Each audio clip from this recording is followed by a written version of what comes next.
வணக்கம் சார். திருக்குட்டி காசு காஞ்சிபுரம். இப்போ நம்ம பார்க்க போகிற வண்டி Hyundai i10. மாடல் வந்து 2011. ஓனர் மட்டும் 3 ஓனர்.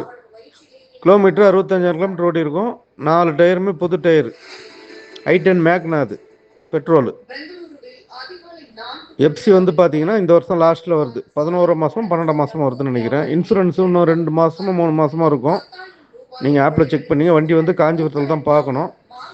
இந்த வண்டியோட விலை வந்து பார்த்தீங்கன்னா கஸ்டமர் 1,75,000 ஃபைனலாக கேட்குறாரு. நேரில் வந்தீங்கன்னா அதுலேருந்து ஒரு சின்ன வித்தியாசத்தில் ஆகும். ப்ளஸ் கமிஷன், ஆஃபீஸ் கமிஷன் தனியாக வரும். லோக்கலில் காஞ்சிபுரத்தில், பெரிய காஞ்சிபுரத்தில் பார்க்கணும். ஒரு கஸ்டமர் வீட்லேயே நிற்கிது வண்டி. வண்டி நல்ல குவாலிட்டியாக இருக்கும். ஓனர் மட்டும் தான் 3, கிலோமீட்டர் 65,000. இந்த வண்டி யாருன்னா தேவைப்படுறோம், கான்டாக்ட் பண்ணுங்கள். நம்ம சேனலை சப்ஸ்கிரைப் பண்ணுங்கள், ஷேர் பண்ணுங்கள், பெல் பட்டனை கிளிக் பண்ணுங்கள். அப்போ தான் அடுத்தடுத்த வீடியோ கிடைக்கும். நன்றி, வணக்கம்.